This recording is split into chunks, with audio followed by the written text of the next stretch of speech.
cosas que dijeron Pipo y Alfredo me disparan alguna historia como muy cercana, muy ligada a mi vida, pero estaba pensando, remontándonos al principio de todo, porque, bueno, el tema de los aniversarios, estamos conmemorando la aparición del Expreso, cómo Mordisco, aún antes de que nosotros nos volviéramos parte de ella, la revista que había fundado Jorge Pistocchi en el 74, como dijo Alfredo, cómo se convirtió en una especie de magneto que de alguna manera nos nucleó, porque, bueno, Alfredo, con mucha valentía de su parte, se mandó a tocarle el timbre a Pistocchi. Como bien decía Alfredo, llegar a la casa de Pistocchi en la calle Viamonte era una verdadera prueba de iniciación. O sea, si vos, era muy probable que si una vez que te franquearan la puerta con la famosa pregunta, ¿Nenito? ¿O qué más? Después de tu vida no volvía a ser la misma, porque nada, ahí dentro te encontrabas unos personajes increíbles. Yo, por ejemplo, tengo grabada verlo tocar a Pichacho, un gran guitarrista de un grupo que se llamaba La Máquina, la primera máquina, antes de la de hacer pájaros, que era un genio, y el tipo tocando la viola solo, la viola eléctrica así solito, con un equipito así chiquito en la casa de Pistocchi, que te volaba la cabeza. Y el asunto de la colimba que nos unió y que iba a servir para que después Alfredo me arruinara la vida cuando me llevó a lo de Pistocchi, como bien decía, es muy paradigmático, porque a mí me pasó que, bueno, nosotros con Alfredo teníamos como un background medio similar, que era de clase media de barrio, y que éramos tipos que mirábamos al rock desde afuera y que no teníamos acceso directo a los tipos que estaban haciendo eso. Y que, bueno, eso te hace el camino más difícil también, ¿no? Porque, qué sé yo, los tipos que tienen sus padres músicos, eso ya lo vemos después con las generaciones nuestras y posteriores, que son padres con inclinaciones artísticas o con músicos, que eso como que les allana el camino inmensamente, porque ya los chicos están como desde que nacen en contacto con ese mundo, con el mundo del arte y de la imaginación, ¿no? Nosotros no teníamos nada de eso y nada, yo me acuerdo que era un momento yo era fanático de la música, por un lado iba a recitales, qué sé yo, por otro escribía poesía, había tomado contacto con Miguel Grimberg, había empezado a participar así de sus grupos de poesía, qué sé yo, estaba teniendo las primeras novias, etcétera, etcétera, y de repente me toca la colimba y fue como decir, se acaba todo, o sea, se bajaba una persiana gigantesca. Por esas cuestiones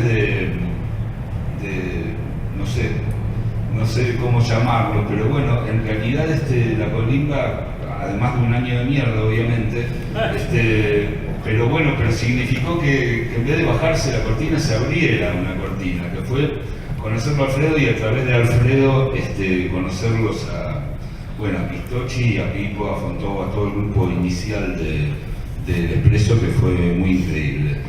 Voy a desmentir la versión, contando también otra cosa curiosa de Mordisco, que tiene que ver con lo que decía Alfredo, de cómo nosotros buscábamos desesperadamente gente que pensara como nosotros, gente con la que tuviéramos cosas en común. De repente, en nuestra división de secundaria había un tipo entre 40 con el que podías hablar de música, que tenía el mismo tipo de intereses. A veces no había ninguno, y por alguna cosa así como medio extraña, porque tenía el pelito un poco más largo o algo así, te encontrabas con otro de otra división. Era el único en su división al que le gustaba el rock, y iba a recitales y así. Una vez estando en la colimba, en la policía militar, donde estábamos nosotros reclutados, me encuentro un tipo haciendo imaginaria, que era una de esas cosas absolutamente ridículas que inventan los milicos, que es como una guardia pero sin arma, por eso le dicen imaginaria. Ahora se me ocurre pensar también lo de imaginaria, un término muy poco premonitorio, ¿no? Tenían imaginación, era básicamente que ponían un tipo ahí parado como un florero, para evitar que los colimbas se afanaran las cosas entre sí. Eso era imaginario. Se pegaron un balazo unos a otros, ¿no? También. Me encuentro un tipo con La Mordisco. La Mordisco está la previa al Expreso. Y entonces era como así como un magneto. Yo dije, ¿vos lees esa revista? No, me la prestó uno que salió de comisión, me dice. Siempre rajándose, o sea, no estaba nunca.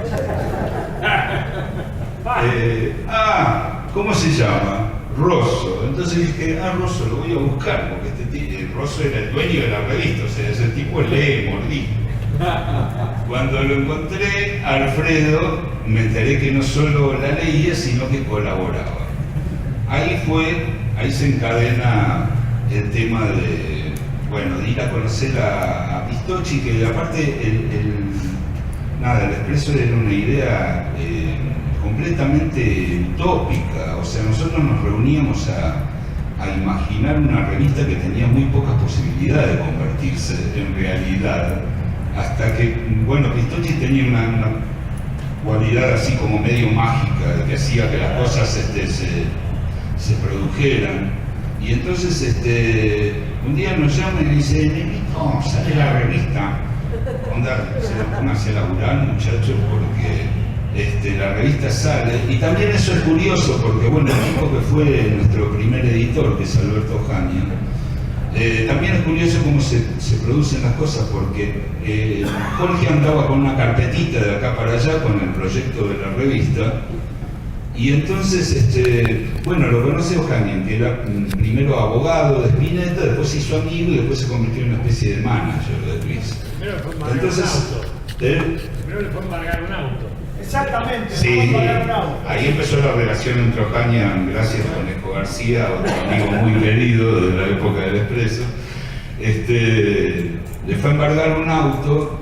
Bueno, eso es retrotraer la historia un poco más para allá, pero vale la pena también para hablar un poco de Luis. La cuestión de que Ohanian se vuelve loco porque se encontró con un tipo bohemio. Exacto, un tipo que le importaba muy poco lo material, y él nunca en su vida le había pasado. Era un abogado que hacía embargo, justamente. La gente se moría por evitar que le embargaran lo que él venía a embargarles. Era aquella época, ¿viste? Y cuando Spinetta le dijo, sí, no hay problema, dijo, ¿cómo? Porque no le importa que le embargue el auto, ¿de qué planeta era sale? Mercedes, dice Conejo. Mercedes. La cuestión que a través de la amistad de Spinetta, Pistocchi se reunían a veces con Ohanian. Entonces Pistocchi le muestra la carpetita a Ohanian y Ohanian le dice, préstamela, qué sé yo, voy a ver, ellos tienen un amigo que le puede interesar, le dice a Jorge. Y es muy gracioso porque el amigo era él. Pero no se atrevía a decirle, me interesa, yo la voy a sacar finalmente cuando, en una decisión que también le cambió la vida a Alberto para siempre, cuando se decidió a sacarla, le tuvo que decir que era él, tuvo que blanquear la situación. Y ahí fue que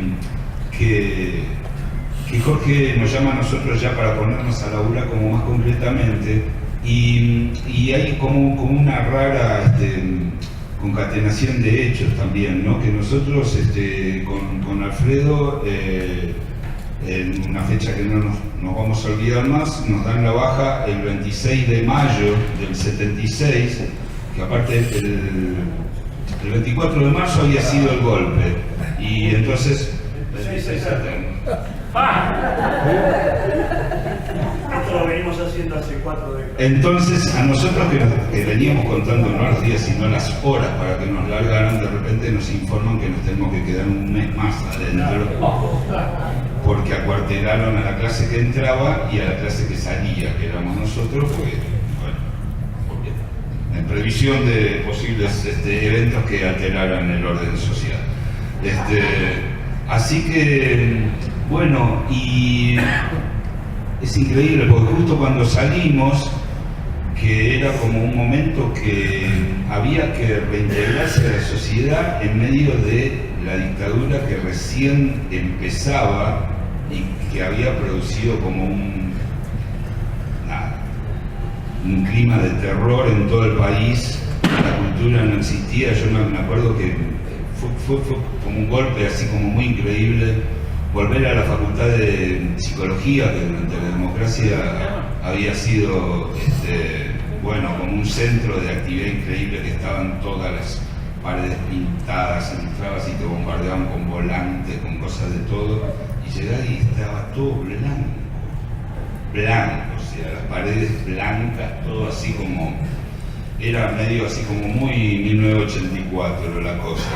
En ese momento se produce que más o menos al mismo tiempo que nosotros salimos, que Jorge nos da la noticia de que empieza la revista, o sea que eso, qué sé yo, nos salvó la vida en más de un sentido, ¿no? Porque nos dio como una cuestión como de pertenencia, de nosotros con el Expreso nos inventamos como un micromundo hacia adentro, que fue lo que nos permitió también sobrevivir en esa época de terror, y no solo sobrevivir, sino pasarla increíblemente bien. Como bien decía Alfredo, para nosotros conocer bueno, esta gente que era como un poquito más grande que nosotros y a lo que nosotros ya admirábamos, porque bueno, obviamente yo sabía de Pipo que era como el poeta residente de la cueva de la calle Pueyrredón, que escribía las letras a todos, a Tito, a Morris, a Tango, a Miguel Abuelo, y a Jorge, que yo sabía que era el tipo que les había financiado la ópera Los Almendra, por ejemplo. Escribía tanto Jorge como Pipo, habían escrito en pelo también, que era lo único que había. Yo había leído sus notas, Jorge hacía una historieta en la revista Pelo. Jorge era muy multimedia también.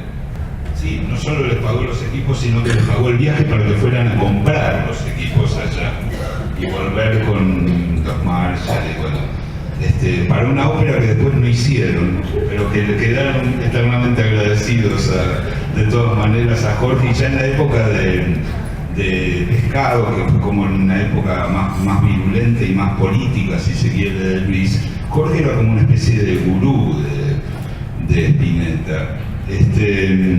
Bueno, entonces ahí se produce la cuestión, y yo siempre, o sea, me siento muy orgulloso, por cierto, de que nos consideren pioneros del periodismo, pero cuento que fue tan fuerte mi contacto con lo que iba a ser el Expreso y con lo que empezó siendo el Expreso, que en realidad, claro, yo era, o sea, como que tenía varias inquietudes dispersas que el Expreso me permitió unirlas: la música que tocaba, la poesía que escribía por un lado, iba a recitales, era fanático, consumía todas las revistas que había, toda la información que podía conseguir, que tenía que ir a buscarla en ese momento debajo de las piedras, porque era imposible conseguir nada.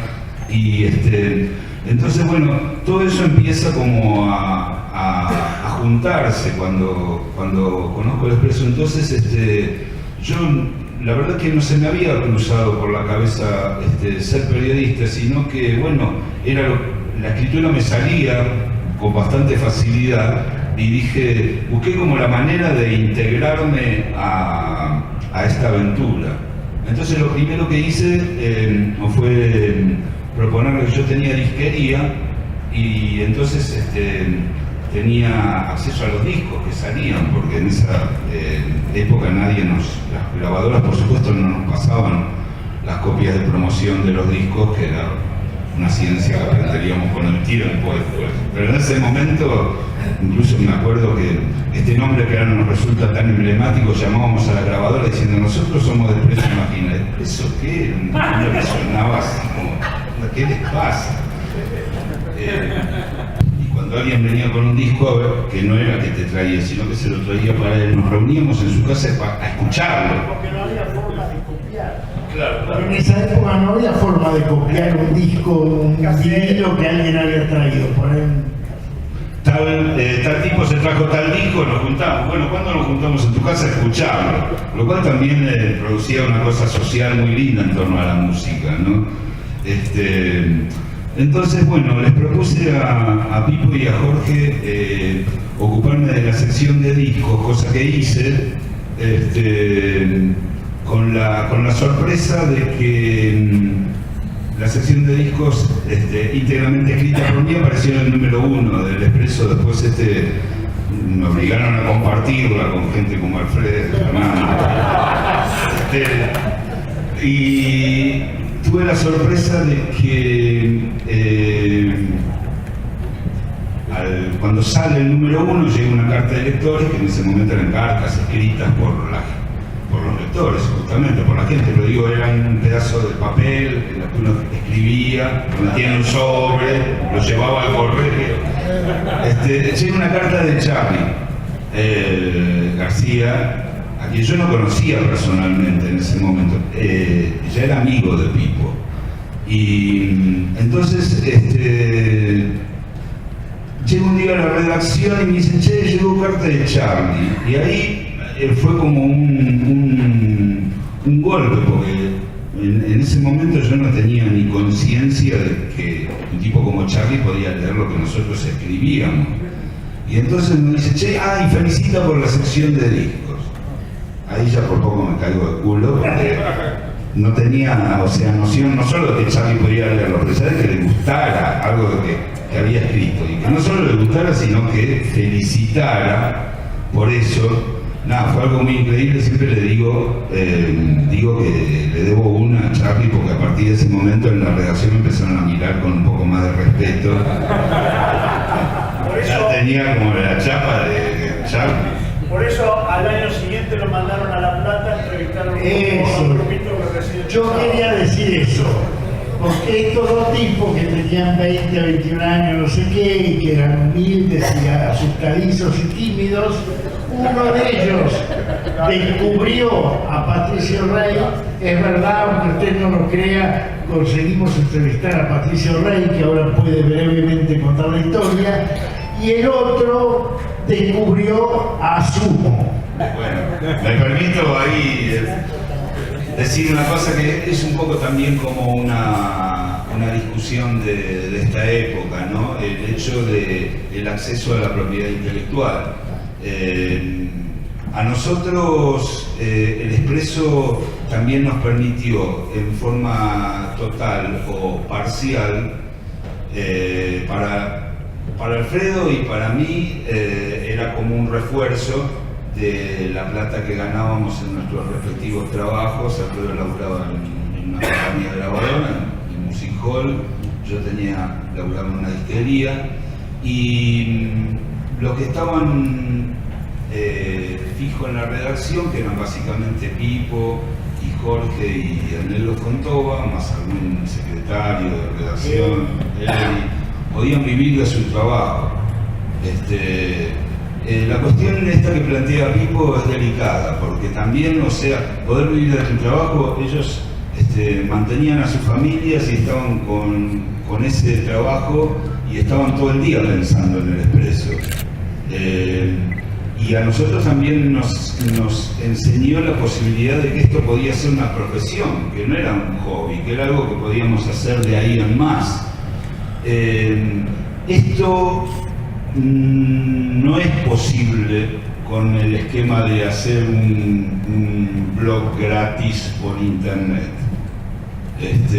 O sea que, bueno, es una cuestión del momento, ¿no? O sea, el tipo que labura, que escribe, que hace películas, que hace música o que hace revistas, tiene que ser recompensado por su trabajo para poder mejorar en lo que hace. O sea, nosotros, hay páginas que son muy simpáticas, pero que también tienen un nivel muy amateur, porque los tipos lo hacen de repente en sus ratos libres. ¿Viste? Es una cuestión como muy candente de este tiempo, que es una discusión que precisaríamos y nunca nos poníamos de acuerdo. Entre la música que escuchábamos y que curtíamos en el Expreso y que también tiene que ver con las actividades que vamos a realizar durante estos 2 fines de semana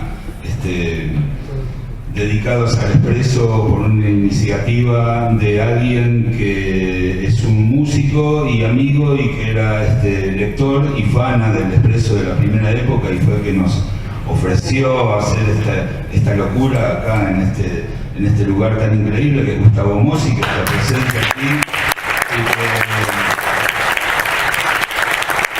Tenía un grupo en la época del Expreso que era Membrillar, un grupo muy lindo, y entre toda esa música que nos acompañó, nosotros, dos de las cosas que descubrimos y que fueron más fuertes para nosotros, lo de Sumo, que decía Pipo, que es cierto, vino un poco después, pero era por un lado Los Redondos y por otro La Fuente, que era un grupo que también nos acompañó durante esa época y que fueron muy importantes durante toda la resistencia cultural.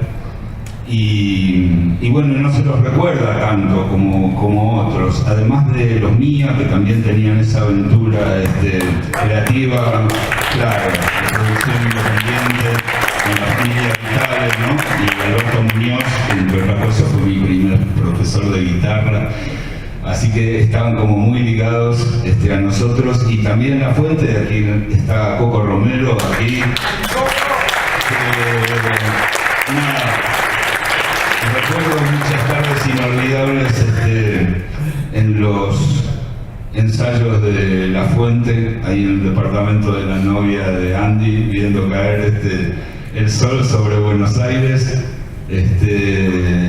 Nada, voy a pasar, por ejemplo, música de La Fuente cuando esté pasando vinilos el próximo sábado aquí, porque me parece que es muy importante. Tenían un tema que era La Vaca Soñada, que no la pudieron grabar en su primer disco. Su primer disco era como parte del Expreso, tenía tapa de Resorte Horno, por ejemplo. No la pudieron grabar porque era una metáfora compuesta por Uki Tolosa, el compañero de Coco en La Fuente, que hablaba de unas vacas que las metían en un camión y las llevaban al matadero. Y era una metáfora fuertísima de lo que estaba pasando. Recién lo pudieron grabar en el segundo disco, que cuando ya se había aflojado un poco la censura.